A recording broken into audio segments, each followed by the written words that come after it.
Hi, and welcome to Creating Your Self-Love Lifestyle. I'm Marcy Newman, your host, and known as the HeartShift Coach. I come to you with over 50 years of experience in helping people to heal their hearts.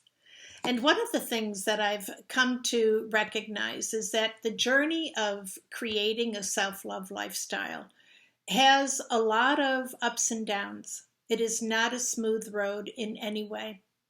And what I want to talk about today is when you receive pushback, perhaps even rejection, by those around you who, let's just say, are less than supportive of your brand new accelerated program where you appear to be committed to only yourself.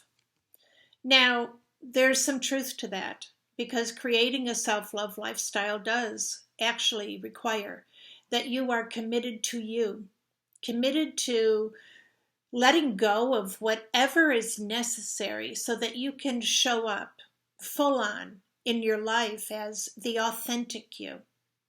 Now, that of course requires that you let go of parts of you that have been contorted, maybe even disfigured, in order to appease others. This is what we do when we've been raised to believe that we are here to be in service to others above all things. Or when we're raised to believe that other people's feelings or beliefs or thoughts are more important than ours. And unfortunately, I think as women, this is often the case. And so today's discussion is really about what do we do when we are confronted by clearly what may be described as actual rejection by those around us, those who we've maybe even given our heart and soul to. Well, again, just as any of the other subjects connected to self-love, there is some truth to the fact that this interpretation of what you're doing may be misinterpreted as you cutting off any sort of caring for those around you. In other words, they may interpret your new set of standards, for instance, as a rejection of them. So as you can see, there's a lot of confusion on both parts, and it results in hurt feelings. But here's what I want to say to you. On this journey, you are going to ruffle some feathers, okay? You are going to disappoint people. You are going to fall short of their expectations. You may even enrage them. And you may find them just spiraling out of your life because you're no longer serving them in the way that you have in the past, making them a priority in your life. This is all very much part of the process. And what I want you to know is that it may be temporary, but it also may be, well, it may be one of those aspects of life where we recognize that our time with those people or those circumstances is over. And we have had many chapters of our lives where this is the case. You've already experienced this. But I do know how painful this can be on both sides, as I said. So what do we do? Well, first and foremost, we accept that this is a natural part of embarking upon this new quest to become all that we're meant to be. Accepting that, I think, helps us to navigate it more. But the second thing also is to really ground into a spiritual practice that helps you to keep your own vibrational frequency elevated.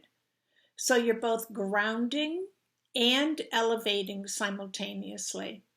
And what this does is it will give you some clarity for going forwards. You may be more aware of your own emotional reactions as you experience resistance or rejection. And it may give you then the information that you need so that you can go forward. And rather than blaming or shaming someone else because they can't or won't accept this new you, you start to be able to approach things from a heart filled with compassion. Because we're all at different phases in this journey.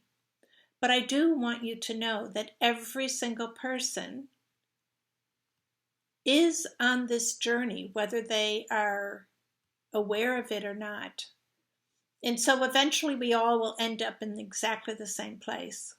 And that is through the most incredible ways we are guided to becoming and to actually living the greatest expression of ourselves, as authentic as can be. And of course, stepping into our power, the way we are meant to be. Now, that power, because it's never about having power over another, is power that comes from the inside. So we say we're empowered. And we're empowered because it's actually how we're meant to be. It's essential that we are empowered.